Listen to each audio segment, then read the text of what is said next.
Hi everyone, it's Suzanne from Stampin.com. I wanted to share a little Christmas bag with you today. I've heat embossed this one, but I'm going to do some tone-on-tone stamping with the next one that I'm going to show you. And as always, I try to give you different colorways. And I'm going to do something a little different with the sides. You can see it's a fairly big bag. And I just used some blue baker's twine. And this is Soft Sky. And I can't remember which one I used. I think it might have been just the iridescent something. Anyway, I'm going to show you how to make it. So I've got 2 pieces of cardstock. And they measure 9 1/4 by 7 3/4. So I have 2 pieces. This is wild wasabi. So with no further ado, I'm going to get stamping. Oh, I don't have a lot of room on my desk. And I'm just inking up a star from the Bright and Beautiful set. 2 pieces. This is in the Christmas catalog. It's stunning. Beautiful. And I'm using this sentiment as well. And it comes with framelits. So if you wanted to make a Christmas ornament like we did a couple years ago with those ornamental keepsake, same idea. So I'm just randomly stamping. I'm trying to keep it somewhat equal. And I'll score, and then once I score I can see where I can put the sentiment.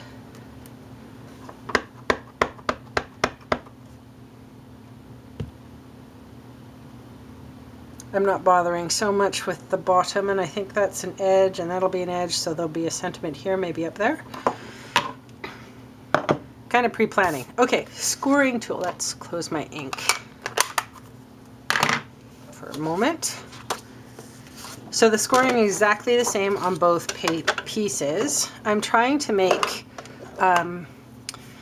Christmas items like bags and whatnot, paper crafts that are a little bit larger, because I know that people don't give just dinky little gifts to people, so I am trying to get that going. So on your long side, which is your 9 1/4 inch side, I'm going to score at 2 3/4 inch, and then again at 8 3/4. Whoops. And then I'm going to turn around. This is kind of the bottom, so keep that in mind. I'm going to score at 1 3/4 inch. So this is going to be the side of the bag, and this is going to be the top. And again,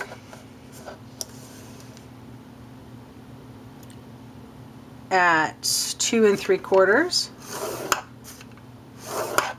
and 8 3/4. Turn it round. This is going to be the bottom half, and at 1 3/4. Pretty simple scoring. This is my second time shooting this video because I had the scoring completely off. Bone folder. Okay, oh wait, I wanted to put the sentiment. I'm thinking, will it fit there? I know it will definitely fit there. Yep. Kind of eyeball things, as you can tell. I suppose you only have to have the one sentiment on the one side. It doesn't really matter. Oh, I can't see. I'm trying to keep my head out of the camera shot. Sorry guys. You guys see my roots. Oops. Slightly off. This one will be better. I have a little bit more room.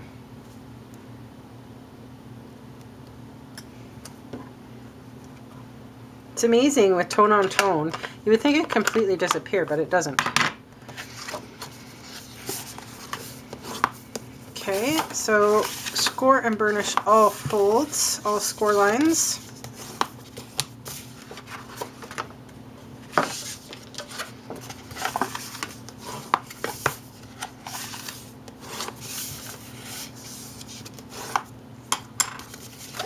And then what we're going to do is we're going to put adhesive on the teeny tiny little guys. Oh, we have to do a little bit of cutting first. I'm getting ahead of myself. Great. It's because I shot this video twice before I realized that I made a foo-foo. A big one that couldn't be recovered.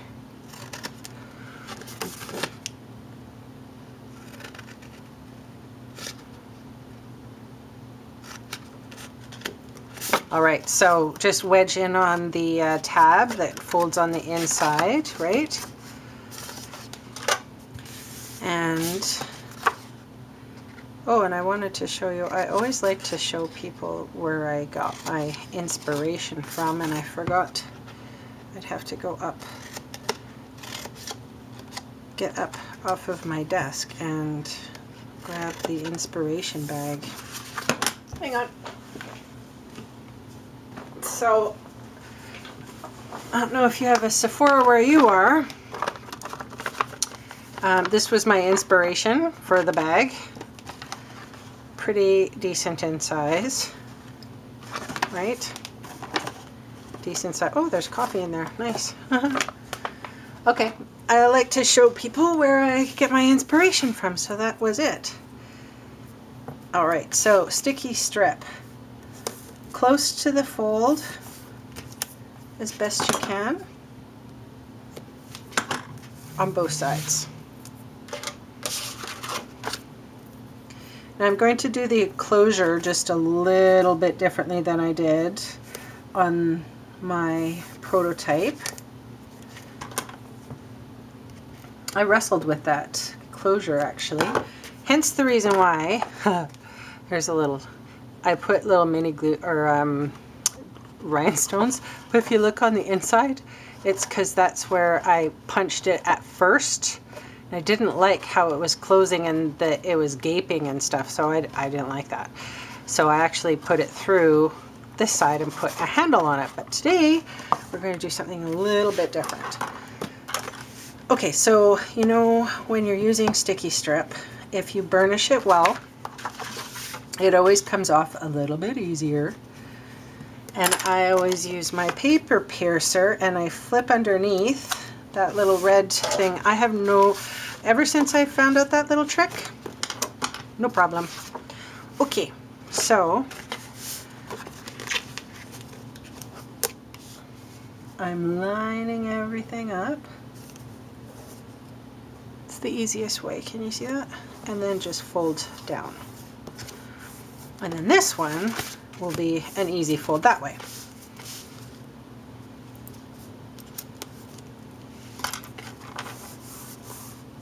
Voila. Okay, so, and I made a mistake on the prototype as well. I put sticky strip on the outside of one and the inside of the other, and you can kind of see that's been sanded down with my little, tried to recuperate. Obviously, I'm not ever going to use that, give that one away. Okay, so one flap, it doesn't matter, there's no front and back with this, has to have the sticky strip on the outside, but close to the edge. And the other side, I should probably have done this, not like that. But oh well. Clip that out of the way. You didn't tell my hairdresser where I need to clip stuff out of the way. Oh, where did it go? Okay. And this one has to be on the inside, close to the edge.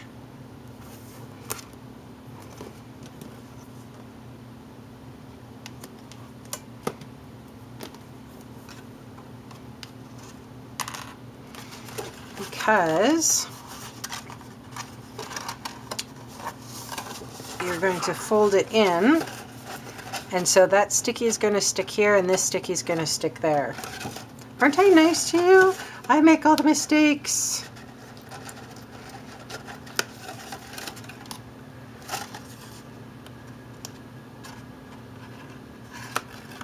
Okay.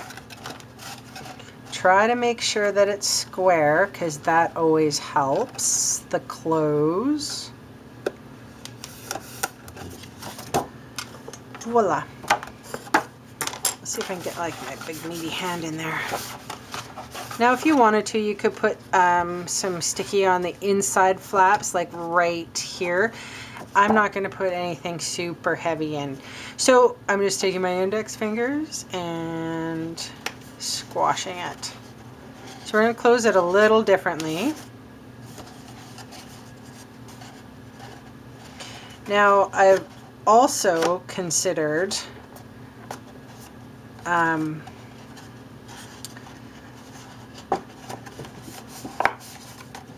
taking the scoring tool or taking another scorer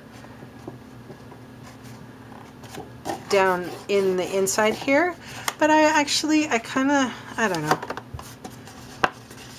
It's not rocket science. I'm not going to worry too much about it.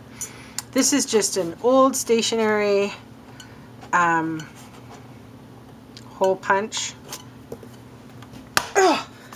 Excuse the effort. So I'm going in, I'm eyeballing it.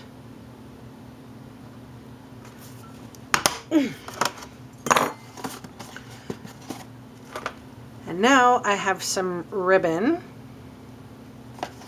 and I'm going through that whole side and this whole side. And I'm actually going to make this a pouch. I'm not going to make it a bag at all. So I wanted to give you two options on how to do that, or how to enclose this bag. This ribbon was left over from a paper pumpkin recently, or this year. And if I haven't talked to you about paper pumpkin, oh my gosh, it has gotten so good. There are so many embellishments. So I learned this in brownies.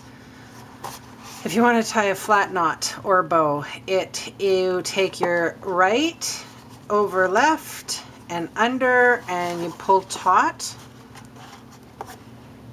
And then you tilt it a little bit, and so this becomes your right, and that becomes over left. Oh my gosh. You could tell I would use my teeth here in a moment. I'm trying to keep it closed. There we go. Aww. Not too bad. A little bit of a trim. That's enough.